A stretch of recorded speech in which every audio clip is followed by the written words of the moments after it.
भारत में लोकतंत्र को बचाना है तो चुनाव आयोग जैसी संस्थाओं का स्वतंत्र होना जरूरी है।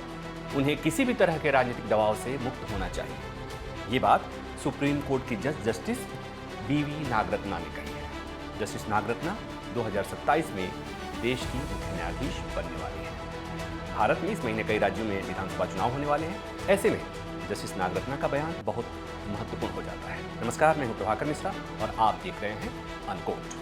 जस्टिस नागरत्ना ने कहा है कि संविधान ने चुनाव आयोग, सीएजी, फाइनेंस कमीशन जैसी संस्थाओं को विशेष जिम्मेवारी दी है। राजनेताओं से निष्पक्षता की उम्मीद नहीं की जा सकती थी, इसलिए ये बेहद जरूरी है कि ऐसी संस्थाएं राजनीतिक प्रभाव से मुक्त होकर काम करें और इसीलिए संविधान में इनको विशेष दर्जा और विशेष स्थान दिया गया था। जस्टिस नागरत्ना पटना के चाणक्य नेशनल लॉ यूनिवर्सिटी में आयोजित डॉक्टर राजेंद्र प्रसाद स्मृति व्याख्यान में बोल रही थी।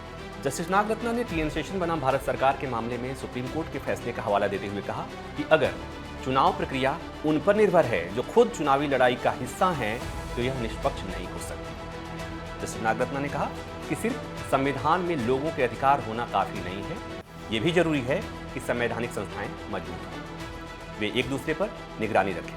लेकिन अगर संवैधानिक संस्थाएं कमजोर हो जाएंगी तो चुनाव होते रहेंगे, संसद कानून बनाती रहेगी, अदालतें चलती रहेंगी, लेकिन फिर भी लोकतंत्र कमजोर हो सकता है। अब आइए जान लेते हैं कि जस्टिस नागरत्ना हैं कौन, उनके बारे में और क्या क्या जानना चाहिए। जस्टिस नागरत्ना स्वतंत्र विचारों और संवैधानिक मूल्यों के लिए जानी जाती हैं। 2023 में नोटबंदी मामले में उन्होंने अकेले असहमति के स्वर दिए थे, असहमति जताई थी और 2025 में सुप्रीम कोर्ट कोलेजियम के एक फैसले में जस्टिस विपुल पंचोली की सुप्रीम कोर्ट में पदोन्नति का विरोध किया था, जिसे उन्होंने न्यायपालिका की विश्वसनीयता के लिए हानिकारक बताया था। जस्टिस नागरत्ना देश के पूर्व मुख्य न्यायाधीश जस्टिस ES वेंकटचलिया के पुत्री हैं, जिन्होंने 1989 में भारत के 19वें मुख्य न्यायाधीश के रूप में सेवा दी थी। वरिष्ठता क्रम के मुताबिक जस्टिस नागरत्ना 2027 में भारत की पहली महिला मुख्य न्यायाधीश बनने वाली है। हालांकि उनका कार्यकाल मात्र 36 दिन का होगा।